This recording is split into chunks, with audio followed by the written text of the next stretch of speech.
After battling the Yakuza, samurai, and corrupt government officials, Zatoichi embarks on a new journey where he battles more Yakuza, samurai, and corrupt government officials, but this time with new tricks like twerking, horse riding, and shadow cloning.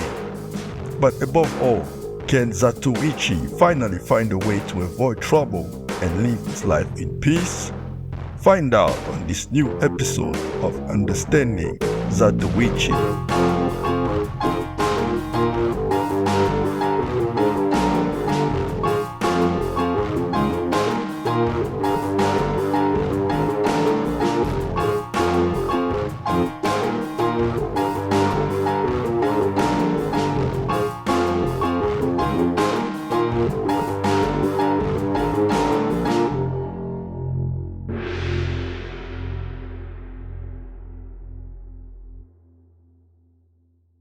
Alright, we are back for the third part of our reviews of all Zatoichi movies featuring Shintaro Katsu.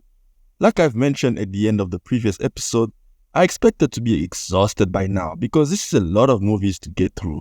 But I'm just enjoying the process so much that I'm glad I have a lot of these films still to get through. Because Zatoichi is such a fun character and each movie comes with its own flavor and kind of its own identities, so I got to really dig into the people making these films behind the scenes as well, and discovered some interesting patterns that I will be discussing throughout this episode. So strap in as we got lots of surprises in this new set of films, and so much to unpack. Let's not waste any more time and jump right back in. Zatoichi and the Chess Experts. Right off the bat, we get back into the series with a movie that already shows promise with its plots. This is what the synopsis says on IMDb. A samurai with a high skill in chess makes friends with Zatoichi, who finds that things become peculiar in his presence. Sounds cool, right? Except that is not what this thing is about. Sure, there's a samurai in this. Sure, he's obsessed with chess. Sure, he plays chess with Zatoichi a few times in the film. Sure, he's not a good person. But the plot does not revolve around him until the last 27 minutes. I'm not even kidding. The movie begins with Zatoichi boarding a boat, nearly falling into the water as he's saved by a guy named Jumanji. Okay, interesting name, who also turns out to be a chess expert.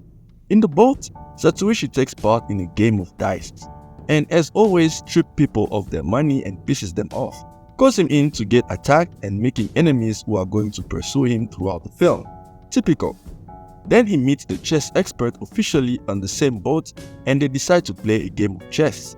You would think that would be the beginning of something as the brief synopsis suggests, but no. After a fight with those typical henchmen, Ichi's fight ends up accidentally hurting the child of a woman named Otane, a woman with the same name as Ichi's dead lover. From there on, Ichi literally goes on one of those side quests you get in a video game, where he needs to go play some more dice games to pay for the little girl's treatment. Then these two guys just show up, talking about wanting revenge on someone who killed their father, and then this Otane woman suddenly out of nowhere is in love with Ichi. Yeah, we're back on this bullshit. And after figuring out that this guy he's been playing chess with killed the father of those guys he just met, Ichi decides to kill him and help these two random people avenge their father. The end. Zatoichi and the Chess Expert is one of the better reviewed movies in the series, so I was really looking forward to it. Besides, it's directed by Kenji Misumi, the man behind The Tale of Zatoichi and Fight Zatoichi Fight. Two solid entries in the franchise, with The Tale of Zatoichi being considered a classic by most. It was also co-written by Kan Shimozawa, a veteran writer who has writing credit in most of the Zatoichi movies up to this point, including The Tale of Zatoichi. So you can only imagine my shock when watching this movie and realizing it was not very good. The biggest crime this movie commits, in my opinion, is that it totally lacks emotion. It does not allow itself to be more than a meaningless episode in this otherwise awesome series. Zatoichi and Jumanji go on a quest together, play chess together, even invent this cool thing of playing chess with their minds since Zatoichi cannot see, but the movie never took time to stop and develop any form of friendship between these two. Again, this movie was made by the guys who developed what remains the best friend and foe relationship in the series so far. But here, they just do not put nowhere near the same effort to develop a friendship that is supposed to be a focal point. So at the end, when Zatoichi kills the guy, you don't really feel anything. It's like, okay, I guess that happened. And it's the case with pretty much everything in the movie that needs development. This woman makes the original Otani character feel like the best female love interest ever written. She is so underwritten. There's absolutely no setup whatsoever. So when she suddenly starts declaring a love for Ichi, the only reaction is, okay, I guess that happened. Okay. There are a couple of things I like in this thing. I like the fact that Ichi talks about Otani's death here and how much it still hurts him. This is a woman who wanted to spend the rest of her life with him. He turned her down and she ended up with a scumbag who at the end killed her. He realizes he also loved her but never gave it a try, and now it's too late, and it's really cool that we get to see that vulnerable side of Ichi again. She's also part of the reason he thinks of himself as dirt, because he thinks he brings death everywhere he goes. Also, I like the fact that they mentioned that Ichi never attacks first, which is something I never thought about, but it's something that should be obvious. Since he's blind, he needs opponents to make the first move for him to be able to read their movements and counter-strike. That is literally where my positive comments for this movie end. Visually, it is also one of the ugliest in the series, which is crazy because the cinematography was done by Chikashi Makiura, who shot the first movie and New Tale of Zatoichi as well. The only visually interesting thing in this movie is the fight in the swamp. I thought that was cool and I liked the directing in that scene, but man, this movie has no flair, no sauce and no juice. It's just bland. Yep, I think if I could describe this movie in one word, it would be bland. I'm going to give Zatoichi and the chess experts a 5 out of 10. I could have gone lower, but I enjoy watching Shitaro Katsu too much to go any lower than that. Moving on. Zatoichi's Vengeance. Ah yes, Tokuzo Tanaka is back, baby! Honestly, after watching Zatoichi and the chess expert, I started to get worried because I cannot see through this type of mediocrity for too long before I start getting annoyed. And I'm so happy to realize that Tokuzo Tanaka made one hell of a comeback with Zatoichi's Vengeance. If you had been keeping up with these reviews, then you know that my favorite of the series this far is The New Tale of Zatoichi, directed by Tanaka. But then you also know that one of my least favorite ones is Zatoichi the Fugitive, also from Tanaka. So going into this movie, I was cautiously optimistic, but also really nervous. But thankfully, it delivered big time. I decided to also look beyond Tanaka to understand why some movies he made work better than others. New Tale of Zatoichi was written by Minoru Inuzuka and Kan Shimozawa. The pair also wrote the very first Zatoichi film, The New Tale of Zatoichi, so it makes sense. The following film, Zatoichi the Fugitive, was not as good, and if you look closely, you will see that while Shimozawa was one of the writers, his co-writer was newcomer Seiji Oshikawa, which could explain the underwhelming story, but the issues in that movie are related to the visuals. So Tanaka is still the problem, which makes this comeback even more interesting. Zatoichi's Vengeance follows Zatoichi as he wanders around the village looking to deliver a dying man's message to his family. There, he encounters a gang of bandits terrorizing both the family and the entire village. From there, it should have played out like the normal, typical Zatoichi movie where he just kills everyone and walks away. But here, well, it still kills a bunch of people, yeah, but the movie does a great job questioning his moral code by introducing another blind character, the priest.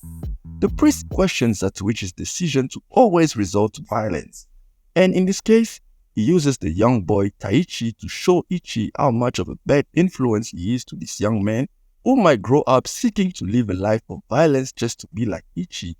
From there on, we see Zatoichi struggling to choose between drawing his sword or letting innocent people suffer. The reason I love the priest character is because of the way he's written.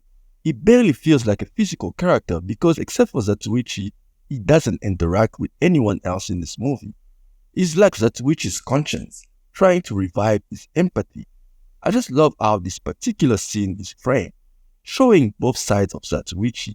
the good side represented by the priest and the violent side represented by Ichi himself and his soul.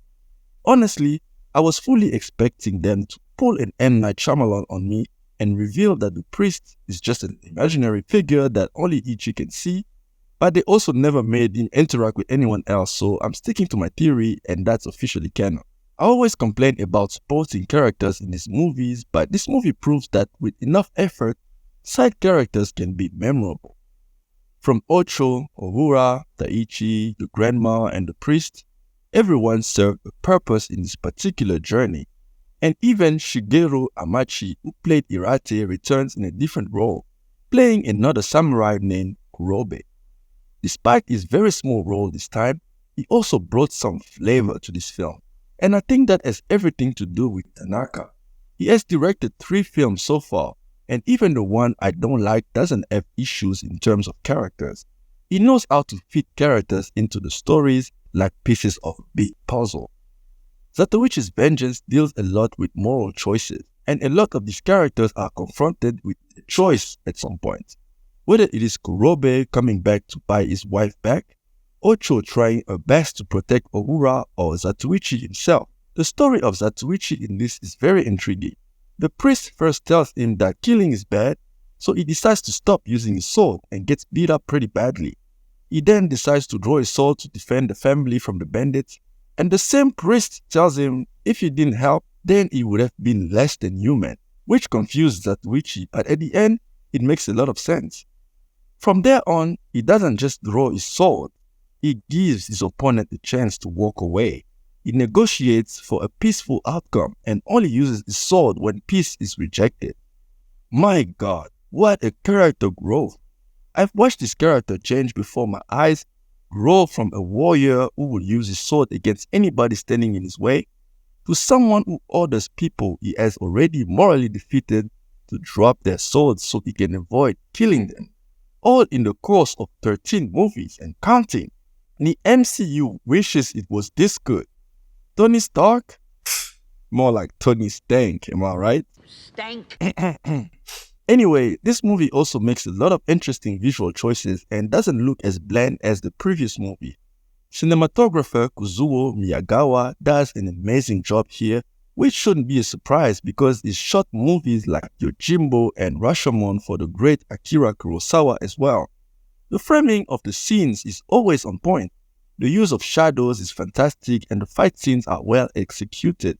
I don't know what to say, guys. If I had a complaint, I'll say that I was expecting Zatoichi to spare either boss Gonzo, the boss of the gang, or Kurobe. But the fact that he left so many of the gangsters alive still shows growth, so I'll take it. I really had fun with this one, guys, and I'm glad Tanaka is not a one-movie wonder and was able to make another great Zatoichi movie for me to watch. I'm going to give Zatoichi's Vengeance a 7.8 out of 10. Moving on. Zatoichi Pilgrimage. Okay, I was really looking forward to this one for the simple fact that it was directed by Kazuo Ikehiro, who directed Zatoichi and the Chest of Gold and Zatoichi's Flashing Sword. 2 movies with great visual ideas with underwhelming stories. It was important for me to know if this movie would just be more of the same sense of humor, thrilling shots but with poorly written side characters and a story that leaves a lot to be desired. And I'm glad to say that it is not what this movie is at all. Actually, if I did not know this movie was directed by Ikehiro, I would have never been able to guess. Here, he puts less emphasis on his camera movement and makes the choice of shooting more scenes in the simplest way possible, mostly keeping the camera still and focused. And I feel like it works for this movie that happens within one location and mostly during the day. It is also the Ikehiro movie to not contain many jokes. There are some funny moments here and there, but for the most part, this is a very serious movie, tackling an important subject matter. This movie continues exactly where the previous movie left off, with Ichi still struggling with his moral code. In Zatoichi's Vengeance, he meets a priest who makes him question whether killing is necessary. Here, we follow him as he embarks on a journey to reach the 88 temples in Shikoku as he tries to atone for his violent past. On the way, he stops by a temple to pray to the gods to allow him to reach his destination without having to kill anyone. Unfortunately for him, he immediately encounters the bandits trying to take him out. It is actually a sad moment, I won't lie. This is a man who wants to stop killing people and these guys just won't leave him alone. I'm not going to go through the whole plot, but there are two interesting factors here. First, Ichi kills Egoro, the man trying to kill him, follows his horse back to his home, meets his sister, and she's just like, yeah, my brother was an idiot. He probably deserved it. Here, let me attend to your wounds. And I'm just like, what? The second thing here is that she actually falls in love with her brother's killer. I know it's revealed here that the brother was set up because the main villain wanted him dead, so sending him to kill Zatoichi, he knew the guy wouldn't return. But this lack of emotional conflict took me out of the movie a bit, I won't lie. But I like the fact that Egoro is the only person Ichi kills up until like halfway through the movie. And the series now just keeps putting an exclamation mark on the fact that Zatoichi does not attack. He does not kill, he only defends himself. I mean, yeah, he kills, but you know what I mean. Also, I really like the fight scenes in this movie. I thought they were really well staged. I've mentioned how inconsistent the fight scenes have been in the series, but here, we have once again a director who knows how to place the camera to make the slashes feel real. And with the help of some great sound effects, the fights were really entertaining. The only thing is that I have mixed feelings about the third act. Zatoichi and Egoro's sister, Okichi, are trying to get the villagers to help Zatoichi fight back the gang trying to take over the whole territory. However, the villagers do not want to risk their lives and refuse to help. They make it this really tense third act with Zatoichi struggling. I was really hoping that the villagers would change their minds after watching Zatoichi risk his life for them, and the third act would be Zatoichi for once not having to fight alone, and instead of just being the angel of death, it could be the beacon of hope and inspiration. But nah, they all stay inside except for this one guy who comes out and gets killed immediately and no one even reacts to his death, and Zatoichi proceeds to killing everyone as he always does and walks away. There was potential there and they just decided not to take advantage of any of it. I like the fact that Zatoichi struggled a bit against archers. Long distance weapons should be a nightmare for him, just like Sanjuro against a gun. But they don't do enough with this concept and that's really a shame. At the end, what we know is that Zatoichi has to accept that killing to defend oneself or those in need does not make him a bad person. And I feel like after this movie, we may not have this type of moral dilemma from him again, which honestly is deserved and earned. I mean, he's tried for 2 movies in a row not to kill and people keep forcing his hand. If God himself cannot keep you from slashing bandits, then maybe that's what your purpose in this life is. Anyway, despite a few complaints, I enjoyed Zatoichi's Pilgrimage and I'm going to give it a 6.7 out of 10. Moving on. Zatoichi's Ken Sword. This movie is directed by Kimiyoshi Yasuda, the man behind the adventures of Zatoichi and Zatoichi on the Road. It is really interesting to me that we do not get first-time directors in this series anymore. It's like by this point, the producers already found a group of directors they like to work with and are just rotating them.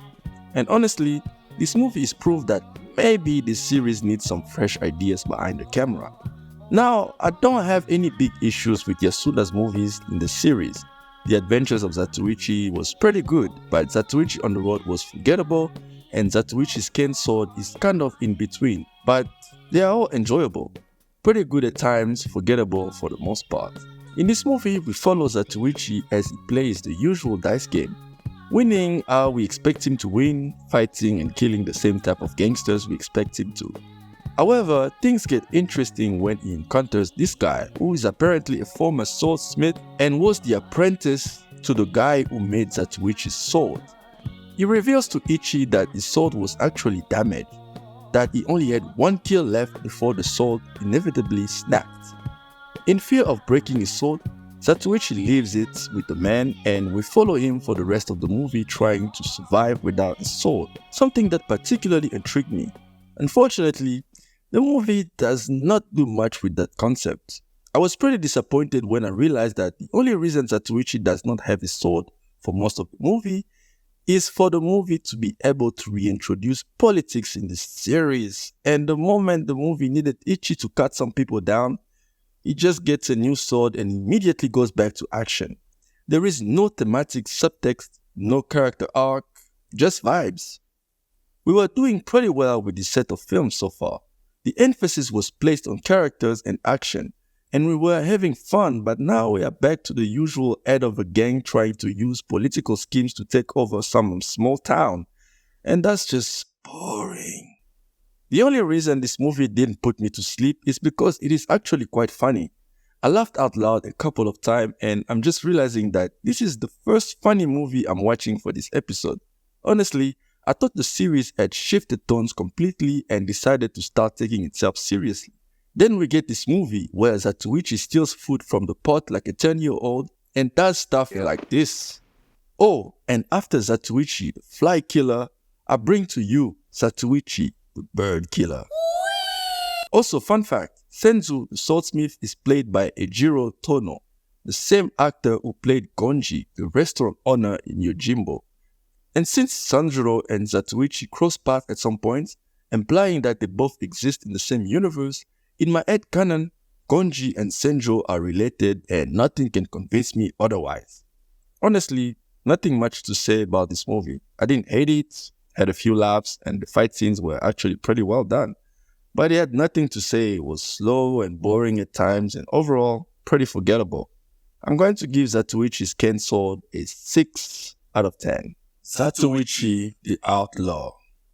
The first thing that I found very intriguing about this new entry is that we've got a first-time director in Satsuo Yamamoto. But at the same time, we still got some of the same recurring cast and crew behind the scenes. With cinematographer Kazuo Miyagawa returning, but at the same time, we've got brand new writers. None of the guys with writing credits in this movie has written any Zatoichi movie up until this point. And I had to say this, but it shows. Zatoichi the Outlaw is a gigantic misfire. I think this might be the very first of the bunch I can confidently call a bad movie. Up until this point, I've criticized some of these movies for having underwhelming fight scenes, some story choices I didn't like, or structures that were put together the way I felt didn't work. But this movie right here doesn't miss the mark in a few places here and there. It is just overall bad. So the story is about Zatoichi wandering yet again in another town where trouble follows him as it always does. There's no point even giving you the synopsis. This movie doesn't even do anything new. What is the point of having new writers if they are not going to innovate? For example, there's a subplot about Zatoichi and this samurai who fights without a sword because he doesn't want to spill blood on the land, and he questions Zatoichi's use of violence, except we already dealt with that 2 movies ago. And it's even more frustrating because they don't even do anything with this terrible subplot. At some point, Zatoichi finds himself in the middle of a battle between 2 Yakuza gangs, and for once, he kind of likes both camps and tries to help them resolve things peacefully. But all that changes when he accidentally kills someone he knew. Between that and the samurais who suggested to him that killing people is wrong, you would expect the story to be based around that, with Ichi going through some sort of arc. But nah, he's sad for like half the movie and goes to the next town to lay low. Then when the action calls for him, he goes back to slashing people with no remorse. Also, are we ever going to talk about how stupid it is for Zatoichi to always use the name Ichi whenever he's trying to lay low? With all the names in Japan, your made-up name is a shorter version of your actual name? What kind of a dumbass does that? Oh, by the way, after Zatoichi the bird killer, I bring to you Zatoichi the butterfly killer. I think this movie commits 2 major crimes. The first one being the technical errors throughout the movie. Like this guy's bald cap. I mean, I've watched a lot of these movies and maybe I'm wrong, but this is the first time the bald caps look this fake. This is straight up embarrassing, even for the time this was made.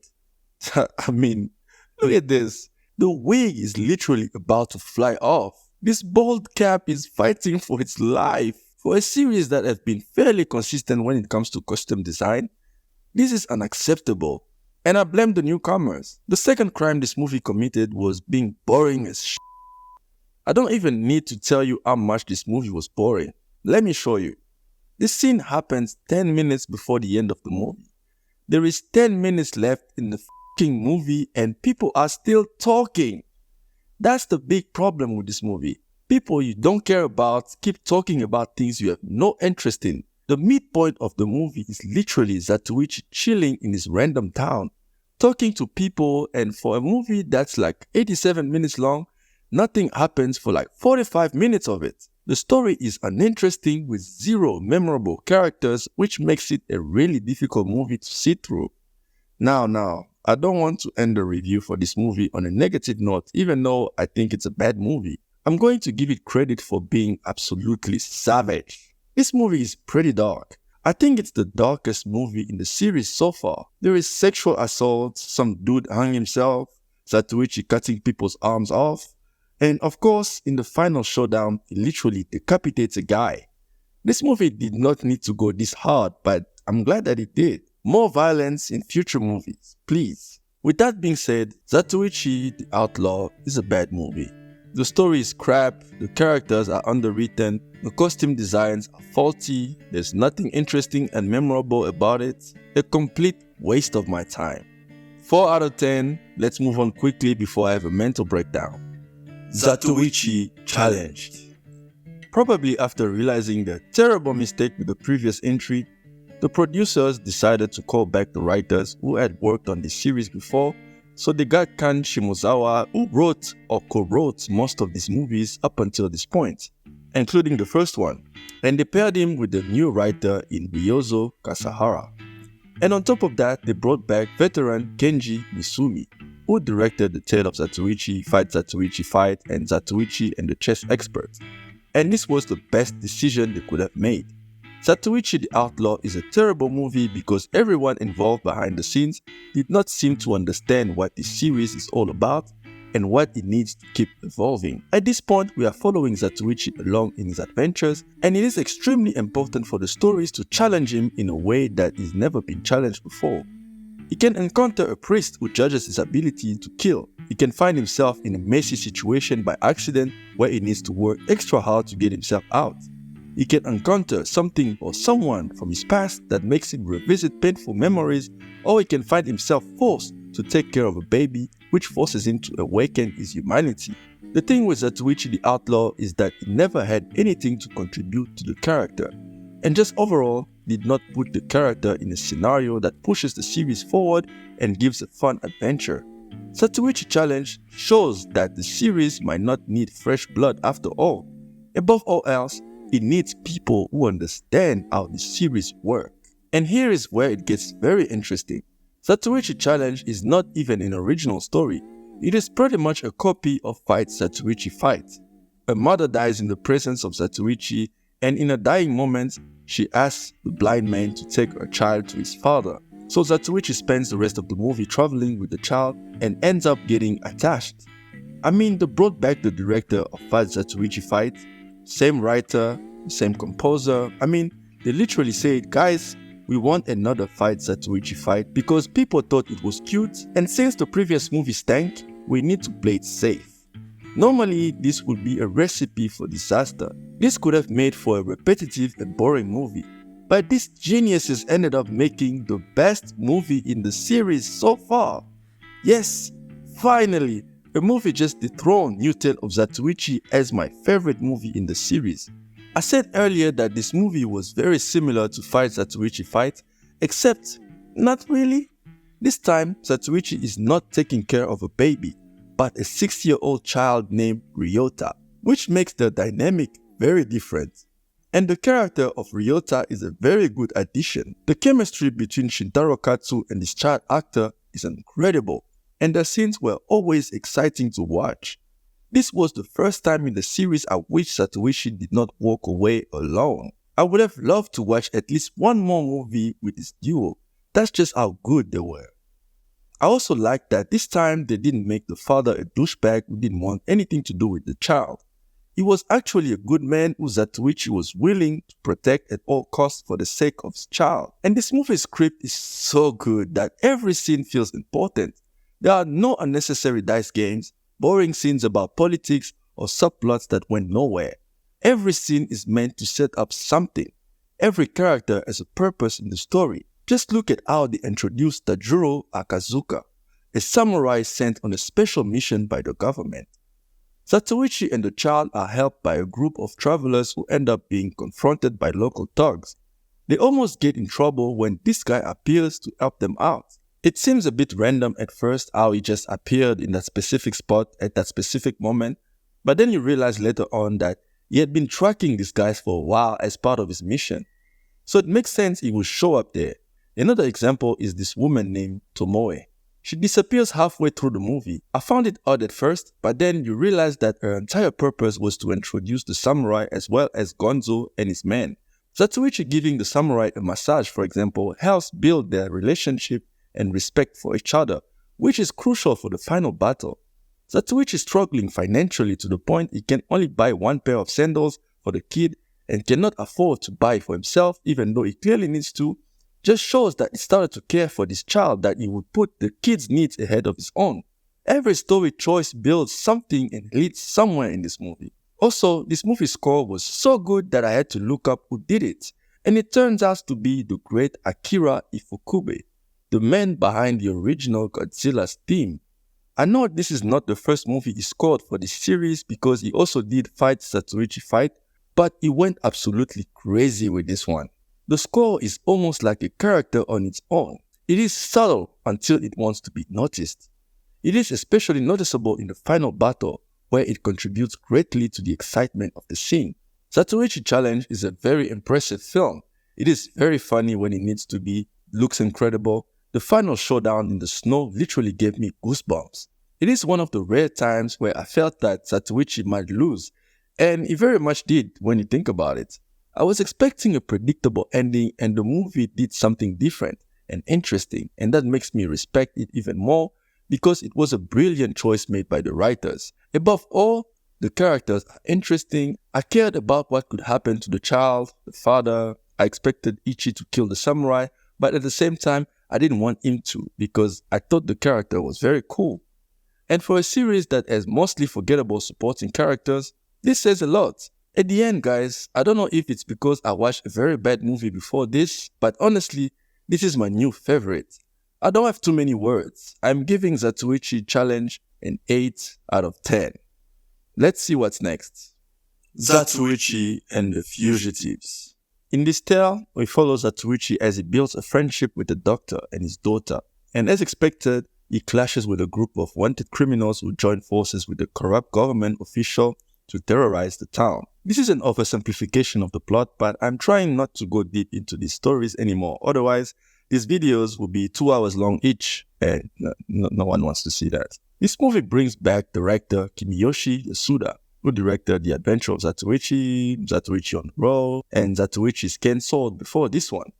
And writer Kan Shimozawa, who co-wrote Zatoichi Challenge. My new favorite returns to co-write this one with another first-time writer, Kinya Naoi. Unfortunately, this is a step down compared to Zatoichi Challenge. The first act is the most disappointing part to me. See, Ichi is supposed to have a rivalry with the fugitives in this movie. That's the whole point. But the way they created the conflict did not sit well with me. So, there are two guys who see Ichi sitting on the side of the road. The men make fun of his blindness by putting sand in his rice. He spits it back at them. They attack him and he kills them instantly. A lady who witnessed the whole thing happened to be part of the gang and reports the incident to her peers. And that's one of the main reasons they want Ichi dead throughout the film. Their paths just kind of clash for other reasons, but that's the main reason they want him dead at all costs. So throughout the first half of the movie, we just get scenes of the bandits doing their thing in their corner and Ichi doing things in his own corner. Sometimes they meet, and whenever they are about to fight to the death, the gang's leader intervenes and stops the fight because he's intimidated by Ichi because he saw him kill a snake. Oh yeah, by the way, after Ichi the fly killer and Ichi the bird killer, I bring to you Zatoichi the snake killer. So because of that, the first half is pretty weak, but once the conflict actually picks up, the movie gets really exciting. This group of low-life bandits gave Ichi his toughest challenge so far, and I did not see it coming. They had guns, knives, swords, and were better organized than even Ichi had anticipated. And for the first time in 18 movies, we see Ichi not just wounded, but on the verge of death. Like I said before, I enjoy seeing Ichi suffer. So thanks for that. But the biggest moment in this movie for me was when Ichi revealed that he's been blind since around the age of 8. Like, what? We have learned so far that he had a lover in the name of Chiyo, who left him for his brother when she realized he lost his sight. So unless all these events happen at kindergarten, this is a major retcon. I have to question the entire series canon now. Now that I think about it, these recent movies have been moving further and further away from the previous stories, as if every entry was a Zatoichi from a different universe with his own backstory. I thought I had this fella all figured out, but this movie just confused me even more. I'm going to have to wait until the end to have a conclusion regarding what I think is canon and what his story really is. For now, I choose to believe he lied to this woman because, of course he did. That's the only thing that makes sense. She's a total stranger to him after all. Regarding this movie in its own though, it's alright. Nothing bad, nothing really memorable either. Not every movie needs to be Zatoichi Challenge or New Tale of Zatoichi. And besides, this movie has the legend Takashi Shimura himself, and that makes it instantly worth watching. I like the fight scenes, and I like how throughout the whole movie, Zatoichi avoided killing these thugs, almost toying with them, teasing a fight that seemed will never happen until the final act. And let me just say, it was worth the wait. I like the fugitives. They were cruel and ruthless, but they each had a distinct personality, and their style turned out to be a nightmare for Zatoichi. Personally, I'm gonna miss them. I'm gonna give Zatoichi and the Fugitives a 6.9 out of 10. Okay, this is incredible. Reviewing these movies has been a life-changing experience. I've learned so much not just about this character, but Japanese old-school filmmaking as well. We are almost at the finish line with the final part coming out very soon. These videos are not easy to make, so any kind of support is really appreciated. I cannot wait to talk about the remaining films and wrap up this amazing journey. If you have made it this far, thank you so much. I just wanted to announce that we are doing a giveaway of the Criterion Collection box set, Zatoichi the Blind Swordsman. It's a cool box set that contains the Blu-ray for most of the movies we've talked about in this series. We will announce the winner in the fourth and final part of our reviews. We thought it would be a great way to conclude this series. To enter the contest, just send us an email at foreignfilmsessays@gmail.com and tell us what is your favorite Zatoichi movie and why. Only our subscribers can enter the contest, so give us your YouTube username or handle so we can know that you are part of our community. And lastly, you have to tell us where you are currently residing for shipping purposes.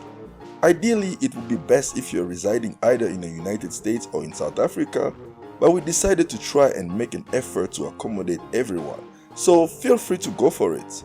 And yeah, that's it. We tried to do this contest in our community tab, but we quickly realized it wouldn't work for various reasons, so this is the best way to do it. If you're interested and would love to win the box set, put your name in the hat and hope for the best. Good luck. Special thanks to Audrey for scoring this video. You can find the link to some of her work in the description down below. She's a fantastic artist, so make sure to check her out. As for me, well, that's it. See you in the next one. Take care. Bye.